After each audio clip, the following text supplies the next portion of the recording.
अस्सलाम वालेकुम YouTube viewers, कैसे हैं आप सब लोग। उम्मीद करती हूँ ठीक ठाक होंगे।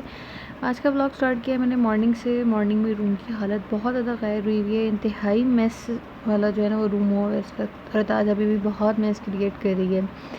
साथ ही साथ मैं आपको यहाँ दिखाती हूँ बाहर का व्यू। बाहर हद से ज़्यादा जो है वो धूप हो रही है, बहुत ज़्यादा गर्मी है।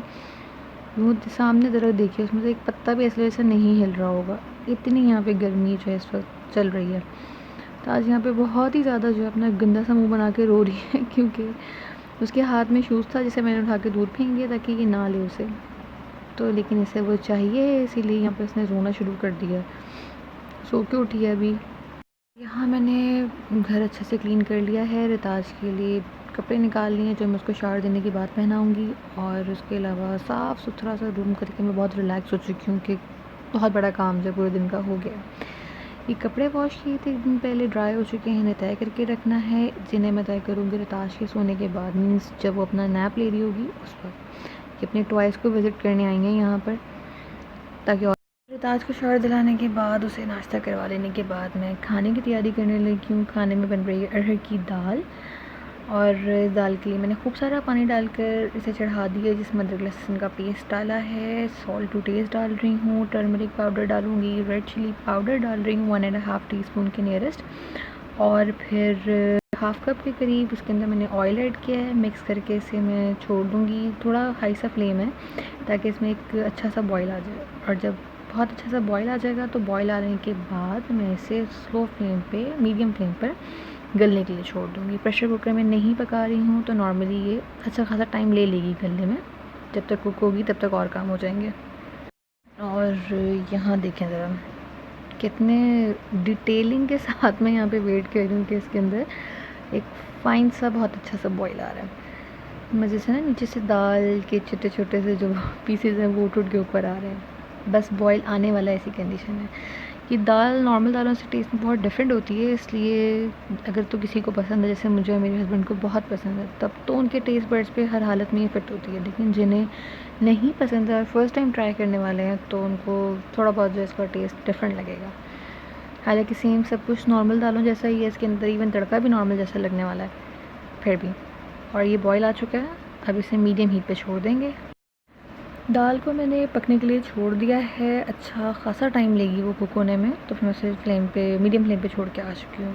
यहाँ मैंने रिताज को दिया था एक बिस्किट खाने के लिए, जो कि उसने बिल्कुल भी नहीं खाया है। बड़े मज़े से बेड पे उसे रख कर कंफर्टर के ऊपर, तो उसके ऊपर फिंगर मार मार के ना जो उसकी क्रीम उतर रही है वो ला के मेरे हाथ पर लगा के दे रही है, और जबकि खाना उसको बिल्कुल भी नहीं है। ऐसे इसी तरह की छोटी मोटी हरकतें बस सारे दिन करती रहती है, जिनसे मेस तो बहुत क्रिएट होता है, बहुत जो है आपके काम भी डबल ट्रिपल हो जाते हैं, लेकिन बहुत अच्छे लगते हैं बच्चे ऐसी हरकतें करते हैं। बच्चों की स्माइल बहुत क्यूट लगती है, स्पेशली जब उनके थोड़े थोड़े से टीथ आ चुके होते हैं, तो सारा दिन बहुत अच्छे से स्पेंड हो जाता है इसकी इन्हीं हरकतों में रहते हुए।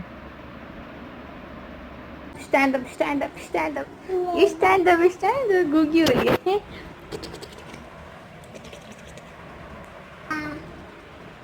वो ये मोबिला सोफे के नीचे फंस गया है।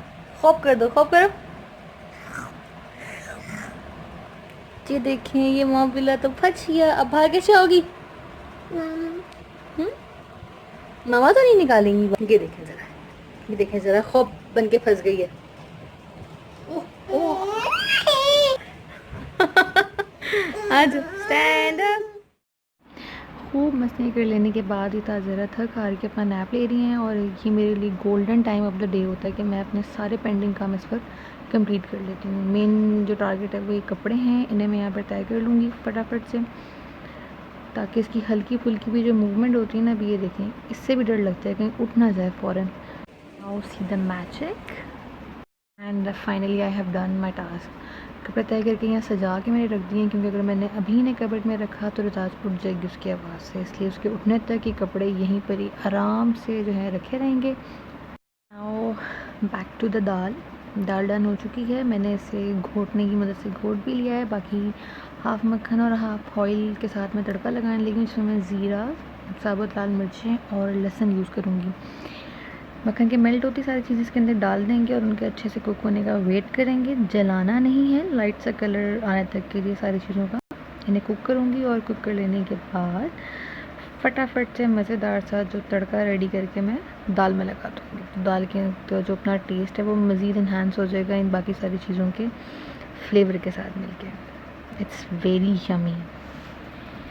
दाल हो, दाल के साथ चावल ना हो, ऐसा कैसे हो सकता है। मैंने फ़ौरन जो है वो तड़के वाले राइस बनने के लिए रख दिए हैं। ज़ीरा और प्याज का तड़का लगा के चावल यहाँ पर मैंने कुक करना स्टार्ट कर दिए हैं।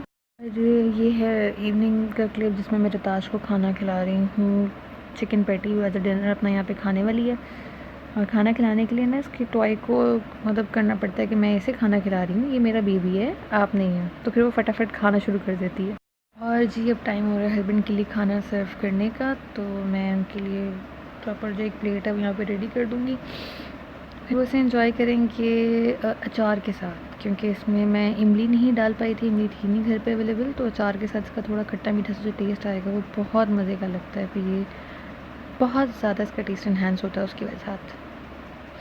हम रात में खाना खाने के बाद बाहर निकले थे। हस्बैंड को कुछ एक दो अपने काम थे वो उन्होंने करने थे। और जैसे मैंने कि लास्ट ब्लॉग में बताया था, मैंने अपने कपड़े स्टिच होने दिए थे, तो वो भी जो है फाइनली स्टिच हो चुके हैं। तो मैंने सोचा अगर हस्बैंड जा रहे हैं बाहर तो मैं भी साथ जाकर अपने ड्रेसेस पिक कर लेती हूँ। आज का ब्लॉग यहीं पर ही एंड करती हूँ। उम्मीद करती हूँ आप लोगों को अच्छा लगा होगा। अच्छा लगे तो ज़रूर लाइक शेयर एंड कमेंट कीजिएगा, सब्सक्राइब भी कीजिएगा, ज़्यादा से ज़्यादा शेयर कीजिए इस ब्लॉग को। Thank you so much. अल्लाह हाफिज़।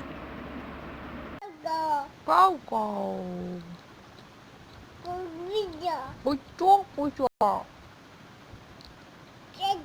Chucha. Ja. Bebel.